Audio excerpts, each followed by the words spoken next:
On the outside, it appeared like I had all the confidence in the world. But inside, I was never really happy or fulfilled because I was seeking for things outside of myself. And so I would do things like judge myself very harshly. Even in a quote unquote success moment that I should be celebrating, it was like I would never celebrate and I would just move on to the next thing. There was so much comparison and I was riddled with like fear and doubt on the inside. But I had this like still small voice inside of me that would propel me forward in those moments that I didn't really listen to very often. And so what happened was one day I was like, I just can't do it this way anymore. You are now tuned in. You are now tuned in to Let's Talk About Healing. I recognize that I wanted to come out of that deep, dark place I was in. Like the story that we are repeating over and over and over and over again. Yeah. We can change it. Yeah. I went in with an open mind, an open heart, and I said, you know what? I'm willing to learn the truth about all of this because I don't understand. Now here's your host, Yvonne Pierre.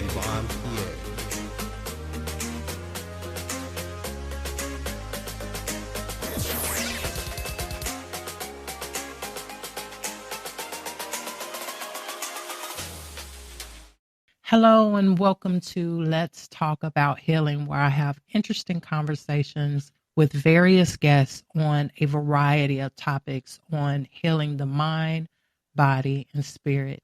And I'm your host, Yvonne Pierre. I'm looking forward to this conversation about confidence and imposter syndrome with my guest, Carmen Ohling, a speaker, holistic life coach, and founder of the Flow Life Academy that offers holistic life coaching certification. Carmen, welcome to the show. Thank you so much. I'm enthusiastically inspired to be here. And I am inspired to have this conversation with you. I really am. This is definitely something that I've been challenged with, and I think a lot of our listeners probably have been challenged with as well. But before we get started, I believe that most of us know what a life coach is, but I'm just curious to know what a holistic life coach is. That's such a good question and one that I get often.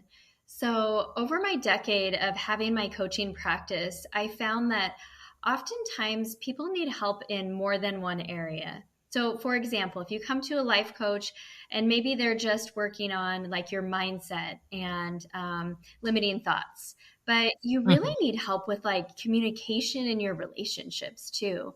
Or you really need help with just creating some daily health habits and rituals that you can sustain so that the work that you're doing with your mindset actually really locks in. So it's taking a holistic approach to the person versus being one-sided. Like, for example, oftentimes when you go to the doctor, you have a problem, they give you a medication. That's pretty like one-sided. But if you go to a holistic, like a functional medicine practitioner, they don't just look at the problem, they zoom out, and they look at like, okay, what are all the things what is the source of causing this problem? And how can we tackle that versus just giving you this Band-Aid medication?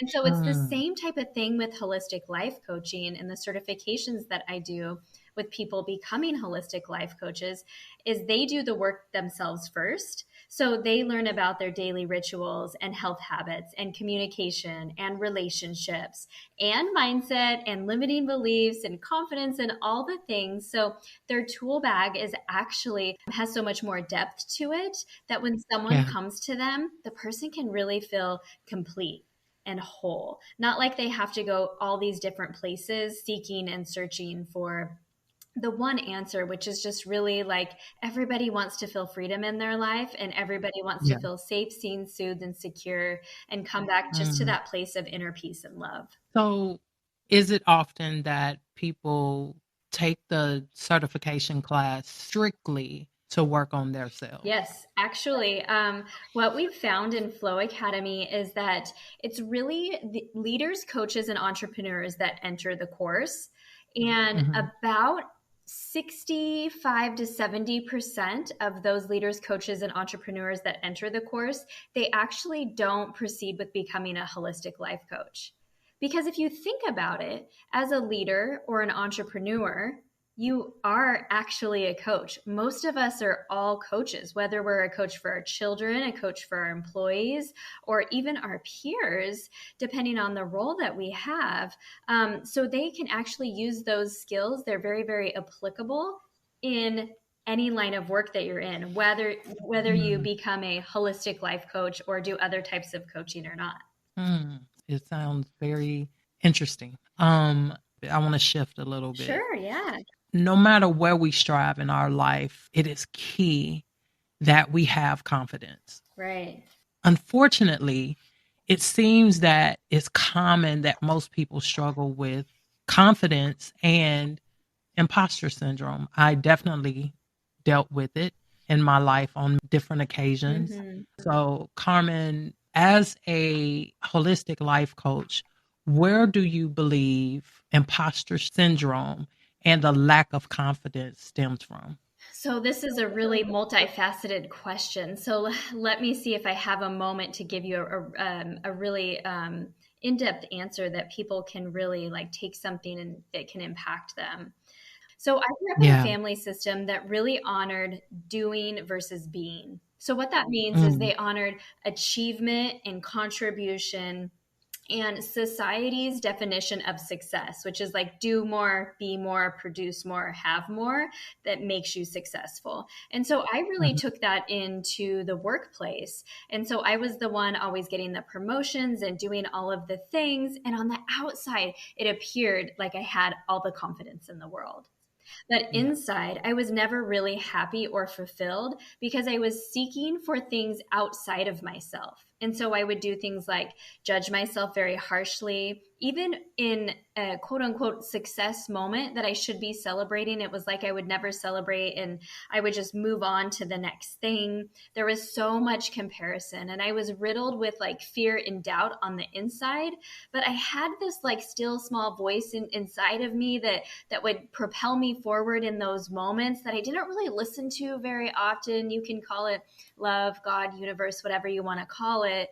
And so what happened was one day I was like, I just can't do it this way anymore. And so in my early 30s, and it was like, there has to be a different way because I was feeling such an incongruency of unfulfillment of who I was showing up every day in my corporate leadership career of 16 years where I was highly successful, making six figures, doing all the things, right? And then who I was inherently as a woman on the inside, like it wasn't matching up anymore. And I just couldn't do that anymore. And so what I found in my own life was, one, I put a lot of armor on every day. So throughout my life, just like everyone else, we've had lived experiences that cause us to guard ourselves because we've been hurt. And that hurt hurts. And often we don't deal with it. I always like to say to deal with like pains or hurts, you want to feel it first. And often we don't take the time to feel it. And then we want to deal with it and we can heal from it. So I would be the one to shove that down, but it caused me to put on more layers of armor. So armor is the one. The next thing was building an identity for yourself based on society standards or maybe what you see growing up, what's in your environment, what your parents tell you, what school tells you, what friends and family tell you. And so I built this identity for myself of who I thought I should be, not really who I was on the inside or who like God really like chose me to be in my life. And then the other thing that comes into play with our confidence and came into play with mine, and I see with all of my students, is the stories that we tell ourselves. And so the limiting beliefs that we hold are really the things that drive our actions. So my friend Rachel Luna, she wrote the book Permission to Offend. She has this equation that says beliefs plus values equals your identity. But what happens often is that our values, we know logically are one thing. Maybe you really value honesty or love or, dedication, but your beliefs you are not fully aware of what your beliefs are, and they're like in the background of your life actually driving what's happening. So the identity that you've built for yourself isn't actually you. It's like this mask Mm, with this armor and all of these stories that you've built for yeah. yourself. And so that's why we never feel fully confident, because who we are inherently as a person. So, Yvonne, there's nothing wrong with me. There's nothing wrong with you. There's nothing wrong with life. It just is. And we're meant Yeah. to show up and shine authentically as ourselves without all these layers of armor, without this like identity that we've built for ourselves, and just authentically show up. And when we do that, courageously, then life is always going to meet us at our point of action. And so when we can start showing up more courageously, like I've done, more authentically as my true self, not who Carmen was as the professional corporate Carmen in the black suit, where people were Mhm. intimidated by me and they didn't necessarily love working with me. Sometimes they would call me Cruella DeVille. And on the inside, I'm the most loving, caring person that will help anybody. Let me give you the shirt off my back. It was so Yeah. incongruent, right? Yeah. So to develop confidence, you have to understand and get clear, okay, who am I and what do I stand for?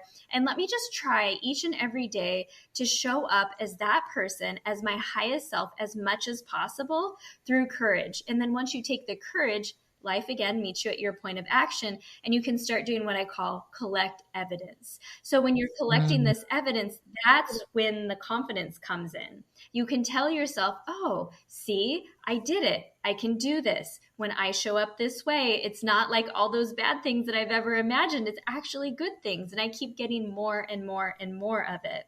So you can't get confidence without getting clear on who you are and where you want to go, and then just trying it out every day and collecting the evidence. And then you just become more and more and more confident. wow.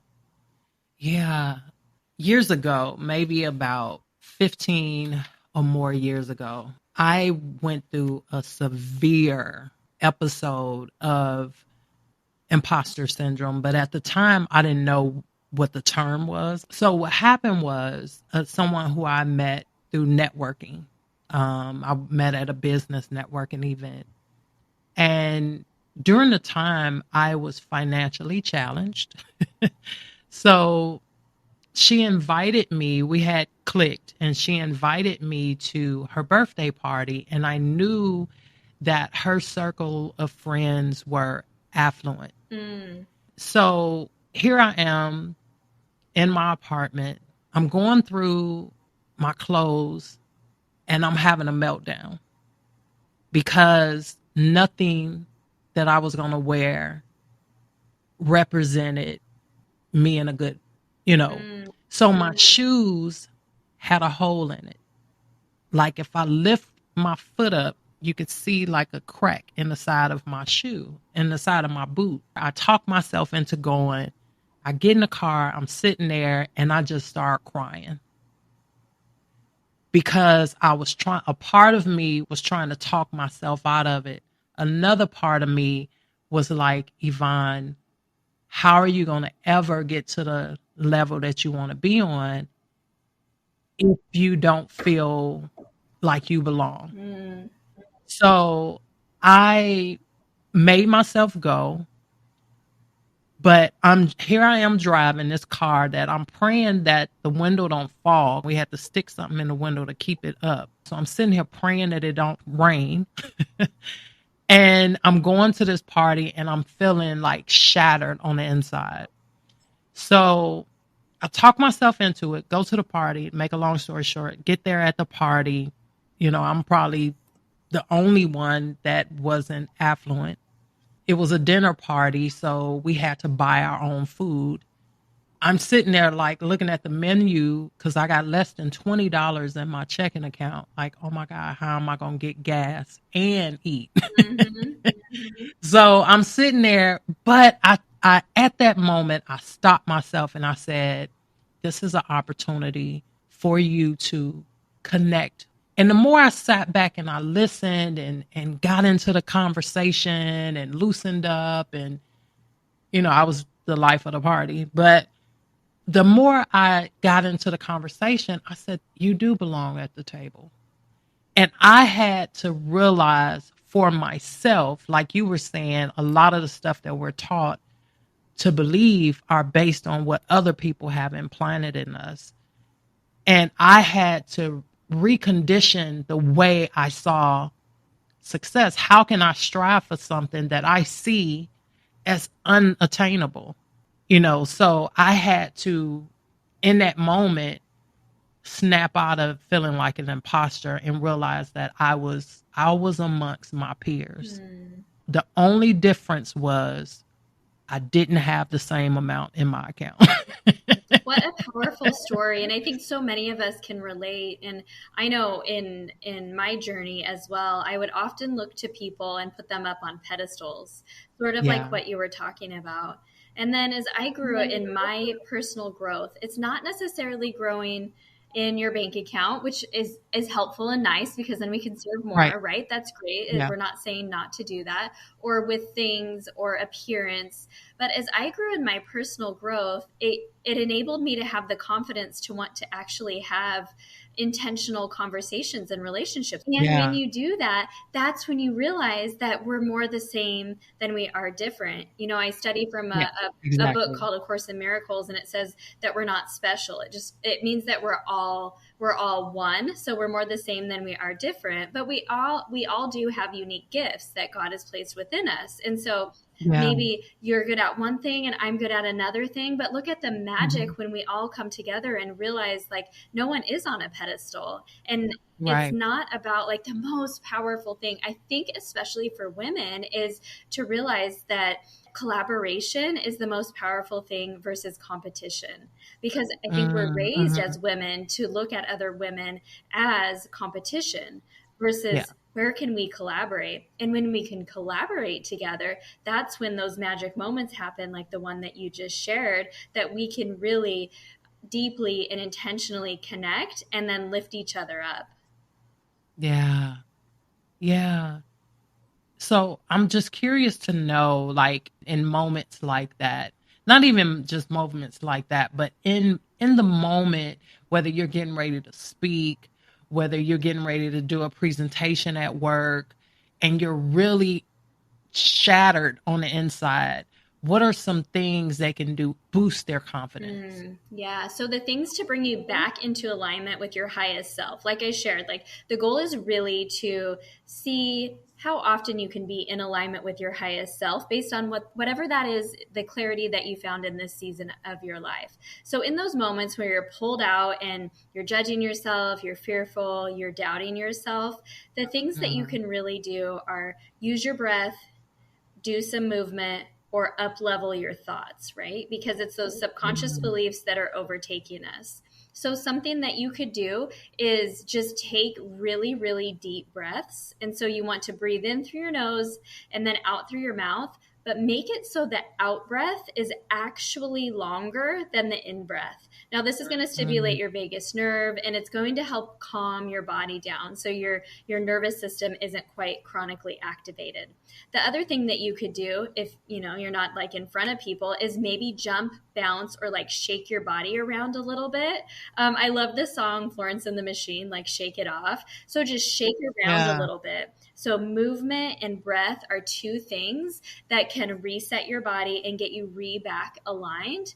The other thing is have a go-to affirmation. Now, I think affirmations or mantras, if you want to call it, sometimes get a bad rap. People think like if I just say like I am a supermodel over and over again, then it's going to happen. Well, likely that I'm going to Right. be a supermodel is not very high because I'm 5'3", right? And I carry a lot of Mhm. muscle on this small 5'3" frame. So that's Yeah. probably not going to happen, but you can use affirmations or mantras to help retrain those neural pathways in your brain that have been so stuck in those old limiting beliefs.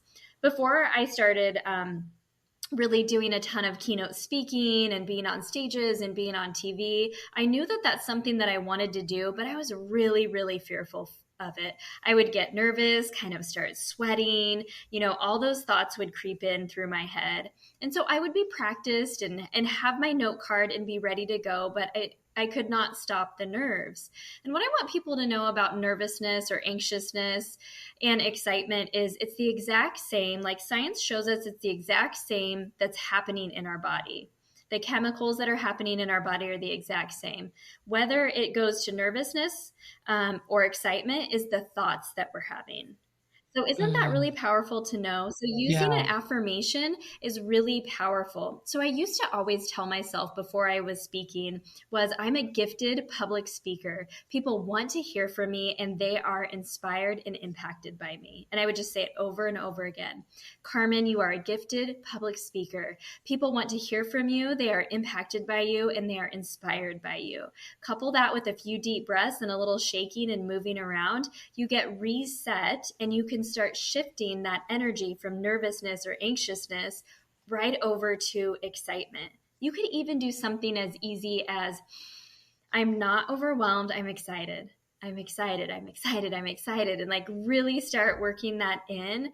And if people are listening and thinking, like, that just sounds like that is not going to work, that is dumb, I'm not going to do it, I just encourage everybody to try it and see Yeah. how it works for them. And it may not, but most everyone I give this tip to, like, it works pretty well. And then you'll be doing what I called earlier is getting curious, trying it out, and collecting evidence. And you have this new tool bag that you can go to anytime those feelings come up in any situation. You're like, okay, how can I try that again? How can I tap into that again? Because it worked for me before. Yeah, that's good. What is the significance of setting healthy boundaries and how does it play into our self-esteem and our overall well-being? This is such a great question. One of the things I always think of and things that I share is, wouldn't it be great if we could all become the kindest person in the room with the strongest boundaries? What would that be Mm-hmm. like? What would that be Yeah. like if everybody was openly and honestly sharing their authentic truth and speaking up for their needs and desires and asking and telling people how that they could support them? Now, here's the caveat with that is our environments sometimes don't support that. So the Yeah. people, places, and things that oftentimes we have attachments to are often the things that we need to separate ourselves from or let go a little bit so that we can step into this highest version of ourselves. Now, there are some relationships, and I think of relationships in one of three ways. And that's normally where boundaries are being set, unless you're talking about maybe setting boundaries with your own self, which is a whole nother topic too. Yeah. Um, but boundaries with other people and those around us. So there's three types of relationships. It's going to be relationships that are for a reason, relationships that are for a season, or relationships that are for a lifetime. And growing up, I know I was almost taught like relationships are all a lifetime, like all the friends, all the family, Yeah. everyone that Yeah. you grew up with, like those are your people forever.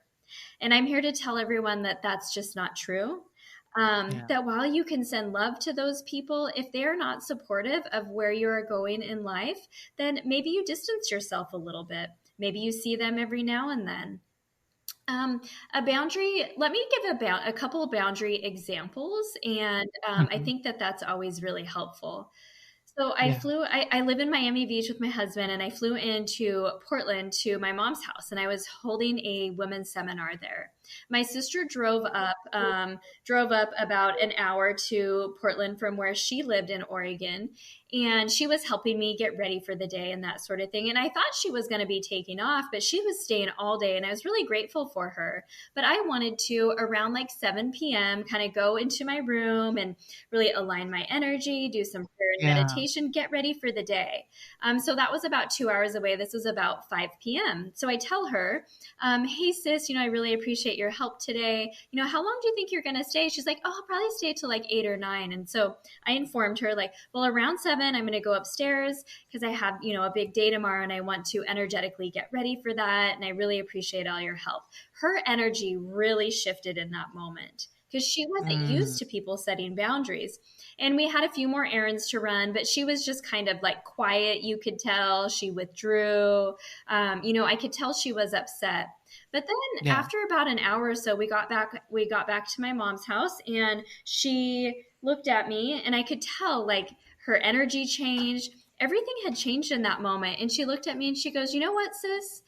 You are doing a really big thing tomorrow. And I agree with you. You do need that space to get ready. At first, I wanted to tell you, gosh, why are you being such a bitch? But I understand now. Yeah. And that's not even the best part, her understanding in that moment. The best part is without me even saying, hey, why don't you try out setting some boundaries and asking for what you need in your life? It gave her the permission slip to do the same thing. And she's been setting more boundaries and saying what she Yeah. wants and what she desires.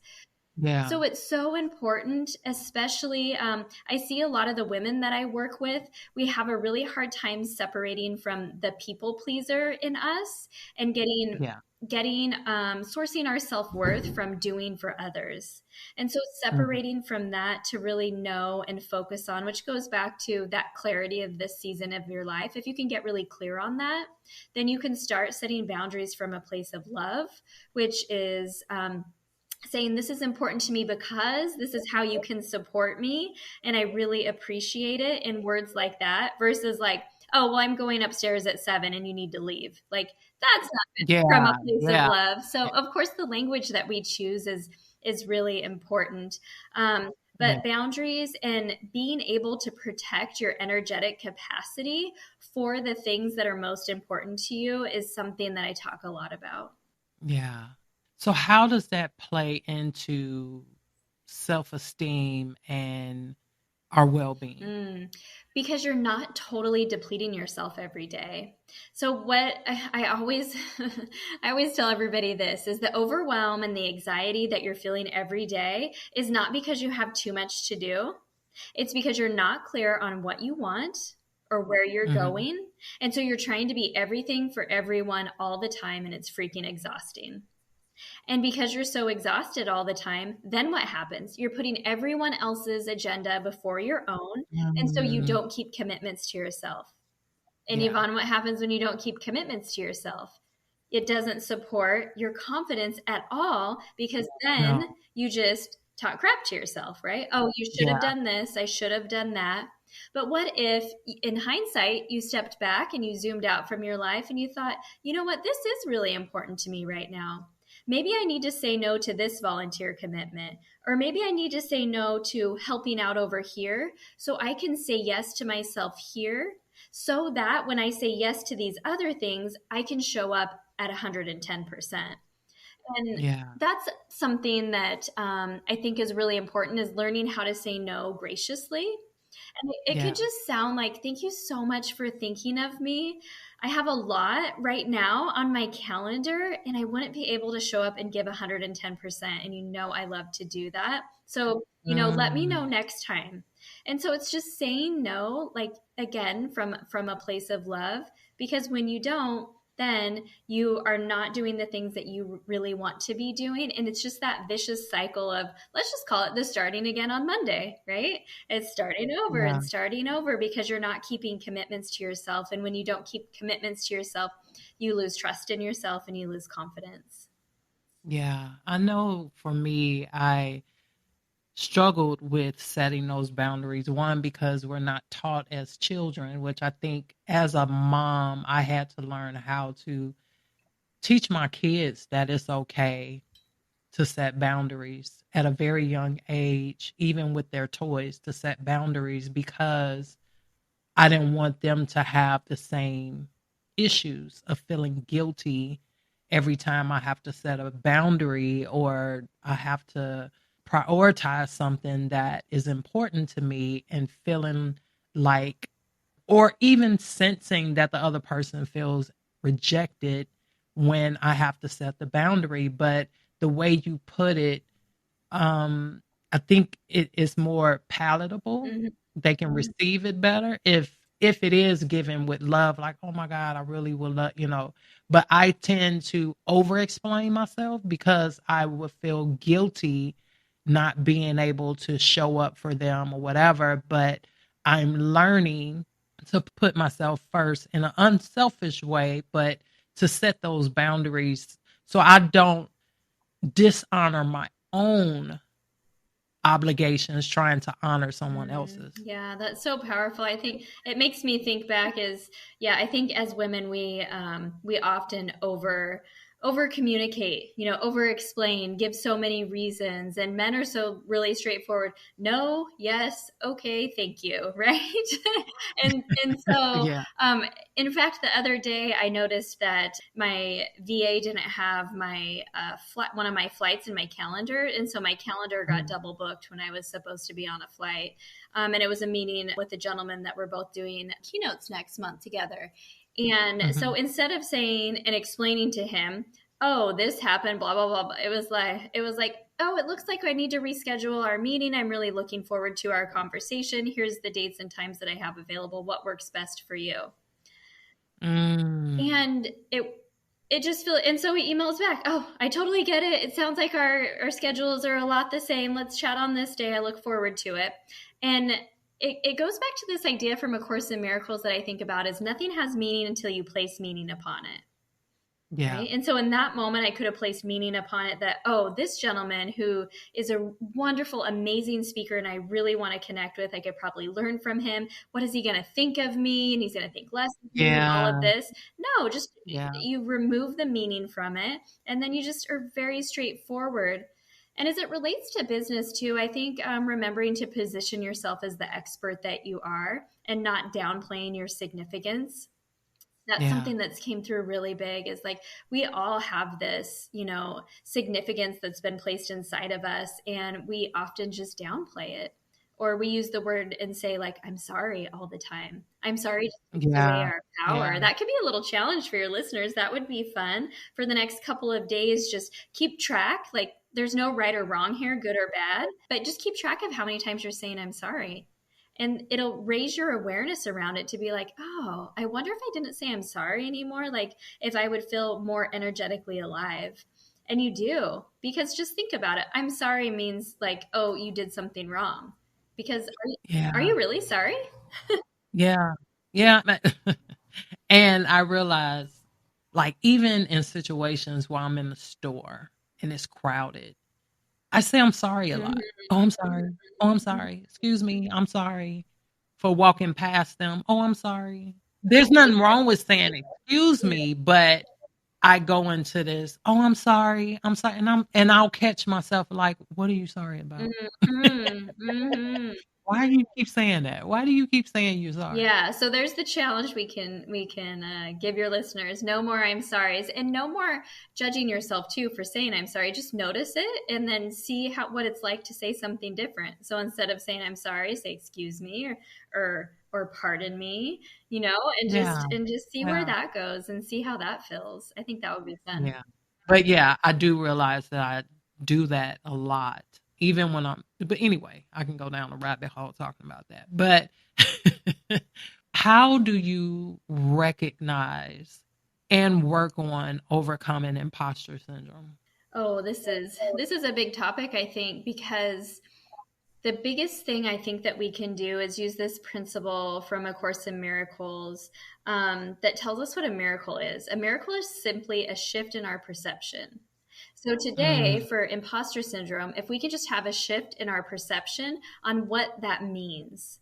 So to me, imposter syndrome, I like to shift it to it is actually a flashlight showing me that I'm pressing in to what God has for me next. It's showing me that I'm pressing into growth. It's showing me that I'm feeling uncomfortable and my ego's trying to kick in to keep me small. The enemy, is trying to kick in my limiting beliefs, my doubt, my fear, trying to kick in to keep me small. But if I can just press in to the imposter syndrome because it's a flashlight lighting the path, then I know on the other side of that growth is going to be the most magical thing that I've ever experienced. And so instead of thinking of it like as a bad thing, like you want to get rid of it, what if we embraced imposter syndrome and we thought of it like, oh, this is coming up. What's coming up for me right now? Well, I'm feeling like I'm not good enough. Okay, so is that true? How do I know that's true? And who would I be without this thought? And how would I act? And then getting as close to that last answer. taking that next small step. How would I act without this thought, and trying it out and getting curious? Because again, you have to have the courage first, get curious, and then it builds your confidence in order to get to that next level of growth in your life. So that's the first thing. Experience the miracle today, take imposter syndrome, and let's put a spin on it that it's actually a flashlight on your next level, and start welcoming your next level. The next thing, I like isn't that. that great? I know it just makes it so, because everyone thinks imposter syndrome is a bad thing. Just like worry. I think worry could be shifted and made into something where it's like, oh, that's also a flashlight. Something's here for me. Because I'm worried about this, maybe there's something really important under here that I need to dig into. The Yeah. other part with imposter syndrome that I think is really, really critical is to check yourself on how much you're consuming and what you're consuming. Every day Mm, we are consuming so much. There's so much coming at us. And then, you and I, we love learning and we love growth and we love connecting with yeah. people. But we have to be able to use some discernment of where we are in this season of our life for what we're going to consume, or we're going to be constantly consuming, constantly learning, and we're never going to fully make the impact that we want to make in the world or in our Mm, lives. yeah. So actually apply it. Yeah, well, and to cut things off too. Let me give Mm, you an example. So for right now, two of my main focuses are creativity and legacy. And so what that mhm. means to me is I'm working on writing my first book. It's about unraveling the rush in your life. And so I'm only Yeah. reading books or listening to podcasts, besides like my devotional and Bible, but I'm only reading books or listening to podcasts or having information around creativity. Now, in my personal life, my husband and I were working on not just making money, but building legacy. And so I Yeah. will read things or listen to things around legacy and finance. But everything else, like, I don't need to have the next best, hottest health tip.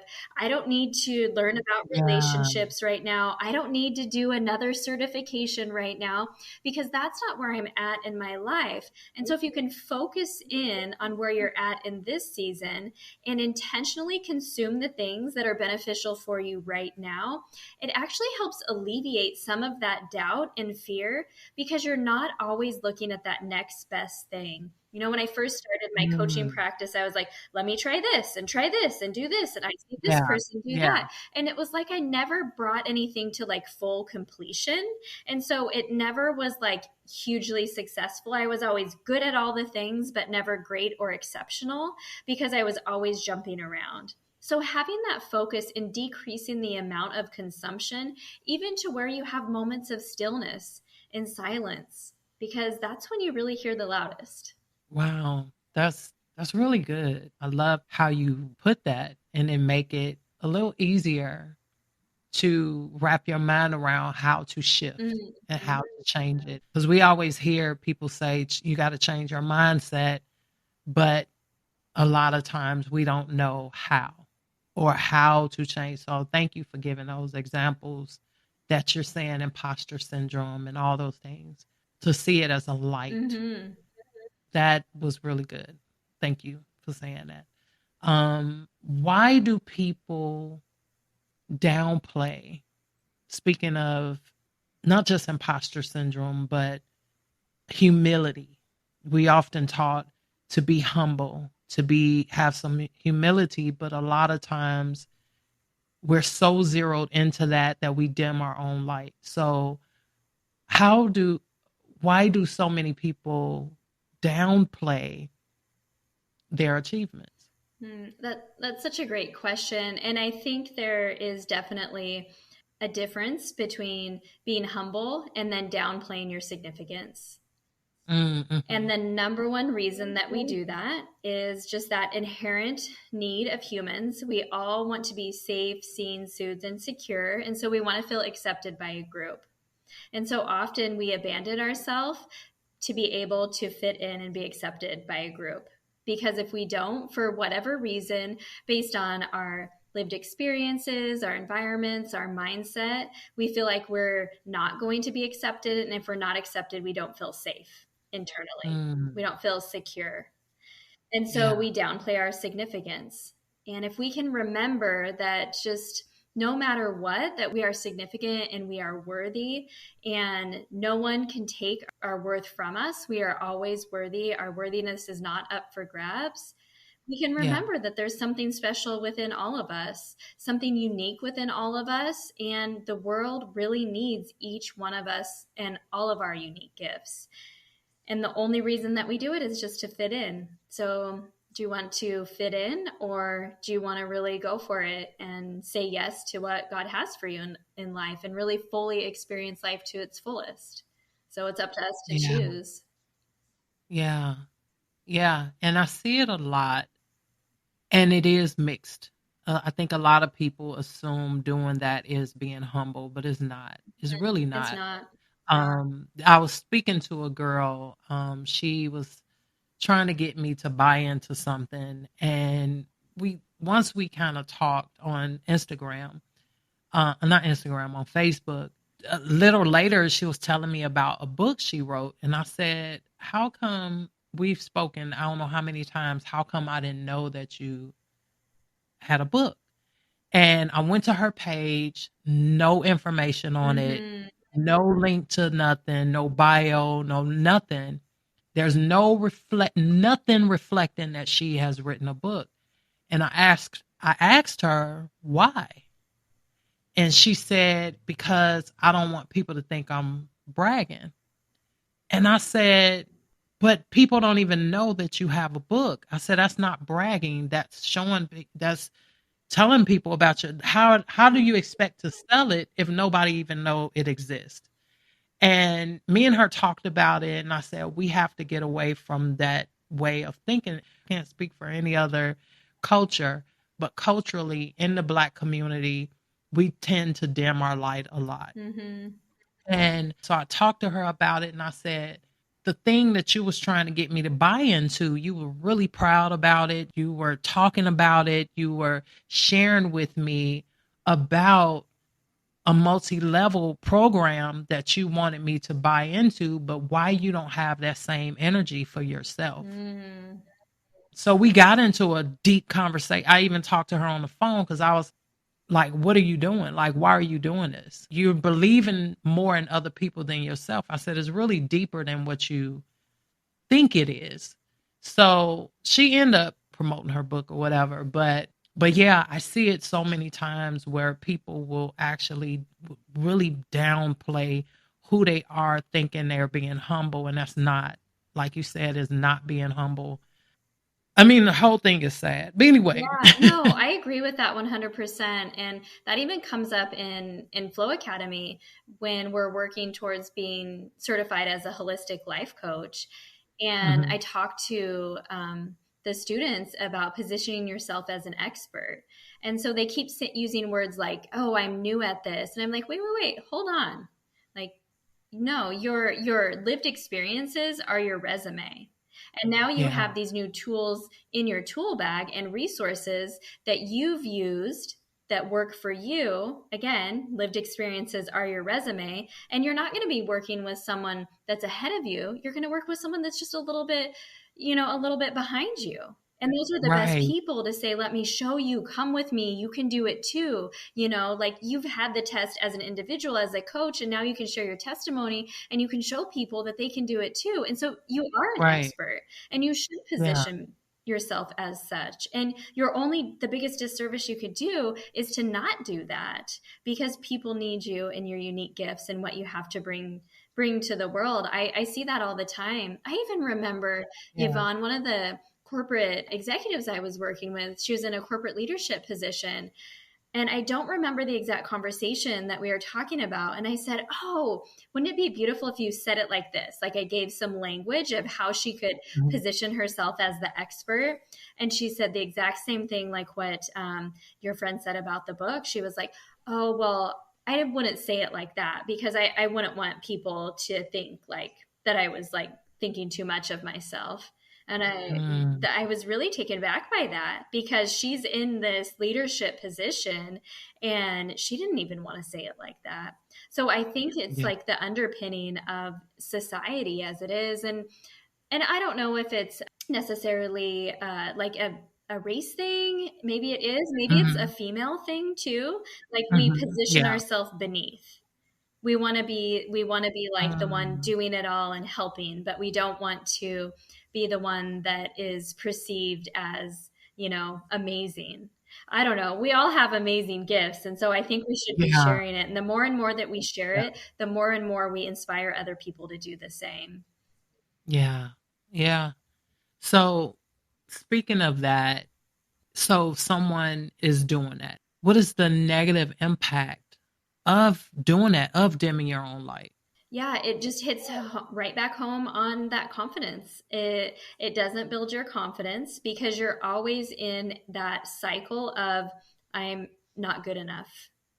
For whatever Mm. reason, I'm not good enough. And usually, we start out when we're kids, we're so curious, we're having fun, and then we go through all those lived experiences. You want to call it trauma, you want to call it hurt, whatever you want to call it, and we just start protecting ourselves.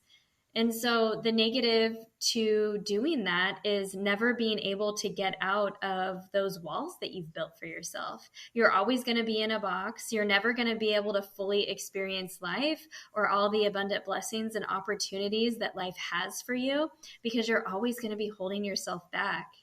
Funny enough, my husband and I were talking about we were at this big fitness event years Mhm. ago, and there wasn't very many people there. And this was before I started my speaking career. I was still working my corporate job, but I was into fitness, and there was this stage where they were asking for people to come up there and like walk on the stage and like say something into the mic about using their product. It just happened to be a product that I used, and I was like, oh, I love that product. My husband says, Yeah. go up there and say something because I use it, I love it, I'm into it, and I just could not bring myself to do it. I didn't think I was good enough. And it was Yeah. primarily because I had not turned the mirror back on myself and done that inner work yet. I mean, I was a gifted leader and I was successful in my corporate career, but I was so focused externally that I didn't do any of the work internally to be Mm. able to get curious, figure out what I want, try things out, collect evidence, bust through my limiting beliefs, hire coaches for myself and all of that sort of thing to be able to stand up on that stage and be good enough. And so if Yeah. someone else feels something like that, just know that like you're not alone and you have a choice and you can start doing the inner work to get you there, to be able to get up there and show your significance and speak up and say that you're amazing and that you love the product and you want to be the spokesperson. Yeah. Yeah. And you just don't know what doors that can open. But Exactly. also, I realized like Tony Robbins, those who are familiar with him know right before he go on stage, he has a hole where he's hyping himself up. He's Mhm. jumping up and down, he's clapping, he's like shouting, and he really go into this whole Mhm. thing about bringing up his energy so he can bring up the energy in the room. And I just wanted to jump in and share that if someone is struggling with stage fright, that it may not be that you're not confident, because I realize that everybody has stage fright. Mhm. Everybody, no matter how successful they are, they all have. I know, like former President Obama would listen to music. Everybody has their. I heard Shaka Khan throw up before she go on stage. Mhm. Like Mhm. I've heard so many different stories of people, their struggle with going on stage. And I'm not just talking about a physical stage, anywhere in your life, symbolic of you're feeling like you have to be in front of Yeah, people, maybe having a difficult or conversation. yeah, Mhm. yeah. And realizing that nervousness. And I like when you said that the energy is the same, whether you're Mhm. excited or nervous, Mhm. and realizing that, and really reversing your mindset. And also the information you gave on dimming your light. Thank you for that. Yeah, because really Um, confidence is a byproduct of action. And so a mm, lot of people think that you have to, that I'll hear this all the time, is I just need a little more confidence. But that's not how it works. So Yeah. You get the clarity on where you want to go and create that vision. You have the courage in order to take that step and get curious on how it's going to work for you. And then you collect the evidence on what works, and then the confidence comes. But so many people never get started because they want to build more confidence. But confidence is a byproduct of action. So if you just tell yourself, maybe you have a big dream or goal that you want to achieve. So you think of that, you envision it, you embody it, you feel so excited about it. But then you need to work backwards and you need to think, okay, what do I need to do each year, each month, each quarter, each week, each day to get there? What do I need to do today? And you take that next right small step, knowing and trusting that when you do that, then you're going to start building confidence over time because you're taking action. But most people, what they do these days is they're consuming and they're learning and they're doing all the things and they have all the knowledge, but they never actually turn it into wisdom. And wisdom is applied knowledge when you're taking action. And so if you're listening and you just keep learning and ingesting all the information, I encourage you to stop, pick one thing and try it out, because that's when the confidence comes. Yeah. And the thing that I had to stop doing was comparing. Mm-hmm. I was feeling like I'm not on the level of a lot of the mentors, unofficial mentors that I have, like the Tony Robbins and Lisa Nichols, and a long list of speakers that I admire. But the thing is, I had to realize I'm not going to be on their level. And it's a disservice for me to judge myself on starting expecting myself to be on the level that took them many decades to get there. Right. Mm-hmm. Yeah. So I had to it's really about perspective. I had to do some self-checking. Yep. And realize that I'm not being realistic for what I'm expecting on this journey, on this starting journey. I'm expecting myself to be on an expert level when I'm just getting started. For sure. I love that. That's such a great takeaway. So I want to talk about your superpower quiz. I did take it. Oh, what was your superpower? Cheerleader. Cheerleader. I love that so much for you. Yeah. So the superpower quiz, why I came up with this is, again, like I keep talking about, we all have these unique gifts inside of us.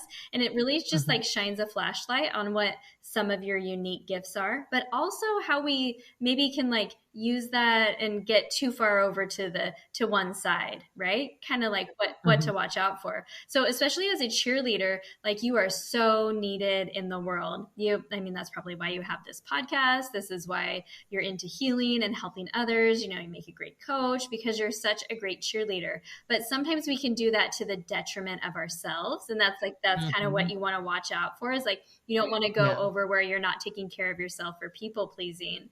But the superpower quiz, I put together the best of the human design, Enneagram, and emotional intelligence. And I created these profiles. And so people can go on carmenohling.com/superpower and take the quiz to use it as like, okay, these really are my strengths. Because often we focus just on our weaknesses, but why not really focus on our strengths and maximize those and see where that can really take us in life? Because if you go down that path, that's when you really start uncovering those unique gifts that are inside of you that I keep talking about. I'm so excited you took it. Yeah, it was really interesting.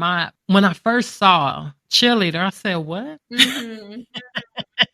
I don't know what I thought that meant, but it was like, I'm a cheerleader. But when I read it, I said, I'm encouraging people. I push people. I root for other people in their life. And I do that regardless of where I am. I really want to see other people win. And so I had to, after I read it, I said, okay, this is me. Yeah. And just talking with you, we had that conversation before and today, like you just inherently can feel your heart and your open-heartedness and how genuine you are and how you give space for thought and people to talk and contemplation. And Yeah, you're really wonderful at that. So Well, kudos to thank you. you. Thank you. I appreciate that. So, if someone takes the quiz, how do we use it for professional and personal growth? Yeah, so you want to look at it. And so for example, with the cheerleader, it's like, okay, well, what am I doing with my life right now and what really lights me up? Because my work is really to help people live like the great work of their life that feels aligned with who they truly are. So doing work that lights us up, that honors our bodies, that feels really, really aligned. So thinking Mhm. about like what you're passionate about and what your dreams are, and really gaining some clarity on where you want to go. And then using the superpower quiz to be like, okay, I am a cheerleader. I am a champion of people. I'm an empowerer. And so, how can I use this to maximize the things that I'm already doing or to start something new with this dream that I already have? Maybe Yeah. maybe you dive more into coaching, or maybe you dive more into speaking, because maybe that's how you're going to empower people, is on a bigger stage versus just on the podcast. Yeah.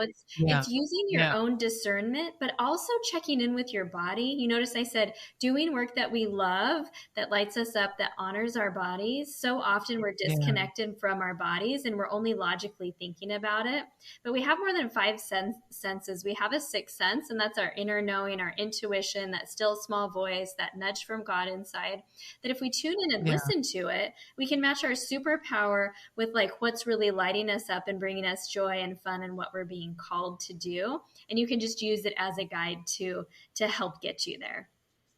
Yeah. Yeah. You said that sometimes it can be to your Mm-hmm, detriment. mm-hmm.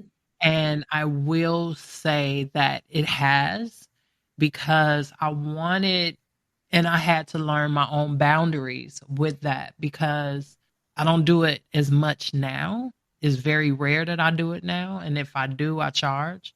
Um, but I used to, if someone say, a friend or a family member or something say, I want to start a business, I'll get so engulfed in it Mm-hmm. that I'm doing their logo. I'm helping them set up their website. And used to find myself so busy helping them while they were asleep. Yep. Um, I'm busy working on their business while they're not. And I had to realize, okay, I can't just dive in like, oh, and be such a cheerleader and wanting them probably more than they wanted. Mm-hmm. Mm-hmm. And I'm more into it and willing to do the work than they are. So I had to learn how to pull back and congratulate them and be there if they need me, but not dive so deep in that I'm up all night, doing the work that they should be doing. Yeah, and I think that's such a great takeaway and such a great reminder that like that's the part of the quiz too that says like, but watch out for this. And that's not saying this part of you is bad. It's just like, hey, raise your self-awareness in this area.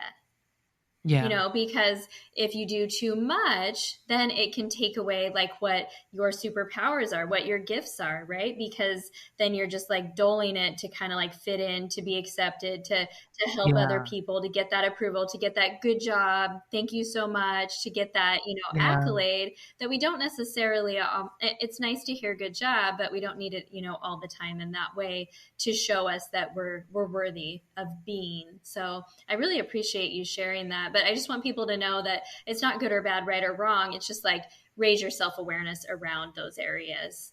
Yeah. Mm-hmm. And I like too that it wasn't just, how often we take tests online. Well, often I take tests online and just a personality test or different tests. But I love that you not only told me what my superpower was, but also you broke it down in a way that I can understand. And it wasn't just a one email shot. I get other emails, to check up on me and see how I'm doing and different information. So I just want to say I appreciate the follow up from that, and not just like, okay, here's what it is, and then That's it. Well, thank you for saying But yeah. that. Yeah, I'm intentional with all of the things that I do. I really want people to feel supported and seen. I think that's something that just we need even more and more of. God put on my heart a few months ago. He's like, okay, Carmen, you need to start this lecture series. And I was like, whoa, that is not for me. You could go ahead and have that back. Like, I am not a lecturer. Like, that sounds Call someone yeah, else. you can give that back. And it kept coming up and coming up. So I was like, okay, I'm going to be obedient to this. And so last month in Yeah. Oregon, I put together this free event called a lecture series, and I called it conversations about listening, observing, and conversations worth having. And I didn't really know until right before what even I was going to say. And I got this beautiful download, but 25 people came to this free event. And I always measure my success of events as the impact that I'm making by the engagement of the people that are attending or the audience. Yeah. So everybody Yeah. was so engaged, and they even stayed afterwards for about 40 minutes, every person except for one. Like, I pretty much had to kick them out because we were done with the time and using the space. And so Yeah. I say all that to say is having those touch points to me, even if it's just by an email, for someone to feel so significant because they already are, feel enough, feel seen, is just really, really important. And I think we all need that more than we realize, because that night of the lecture series, I needed it too, so Yeah. you teach what you need to Yeah. learn the most, which is really beautiful. Why is it important that we know our superpower? So you can maximize your strengths, because society tells us to have a negativity bias all the time. And because we have this negativity bias, which just means like we expect the worst, like that saying of like, what's the worst that can happen? I just completely have eliminated that from my vocabulary. And I say, what is the best that can happen? So we can maximize our strengths versus dwell on what we think are our weaknesses. So we're constantly comparing and picking ourselves apart. We should be better. We should do more. But what if we knew what our strengths were and we told that to ourselves each and every day, instead of having this like negative lens of the world, of society, and of ourselves? If we can switch that and experience a miracle, like I talked about before, switch our perception to, I'm going to maximize my strengths. I'm going to talk to myself about these positive things, these superpowers, these gifts that I have. And I'm going to really focus in on this versus focusing in on something that might not be a strength for me and is never going to be a strength for me. So let's let that go. And like you said earlier, when I was talking about the lecture series, let's go ahead and give that to somebody else.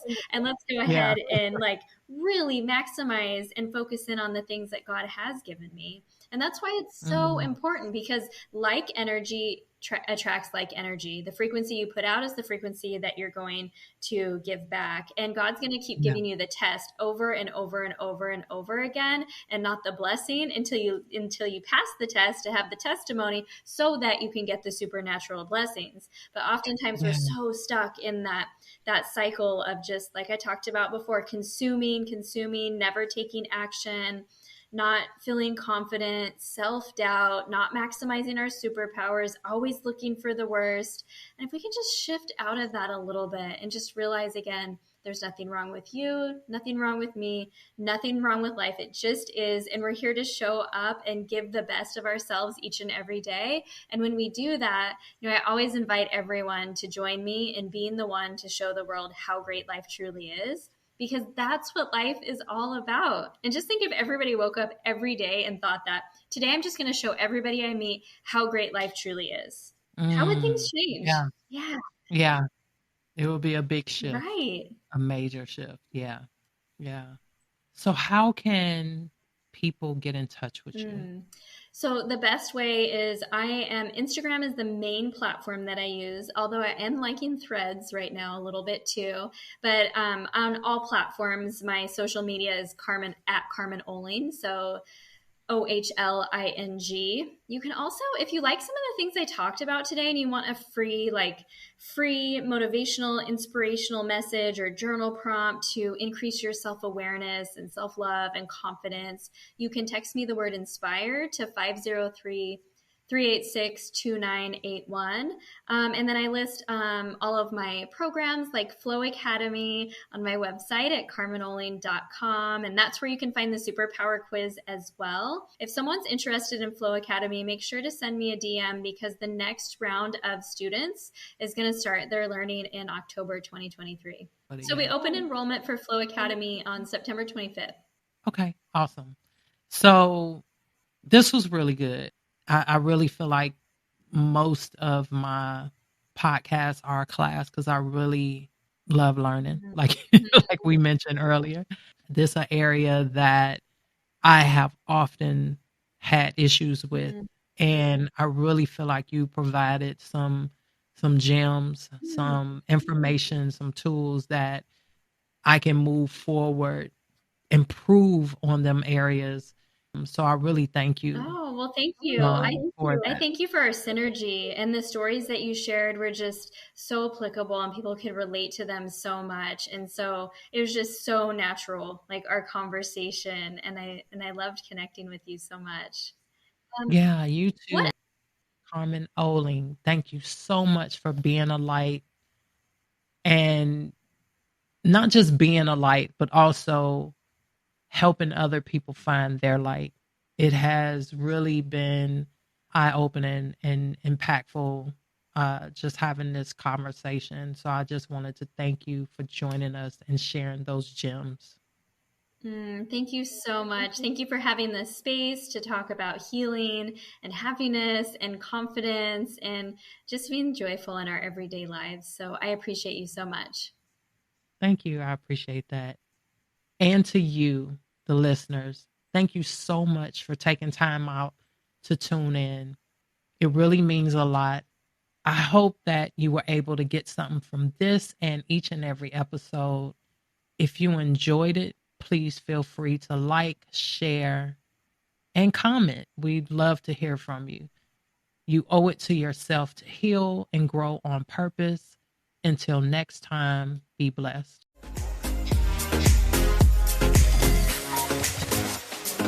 Thank you for tuning in to Let's Talk About Healing with Yvonne Pierre. We hope you enjoyed the show. Be sure to subscribe, like, and share.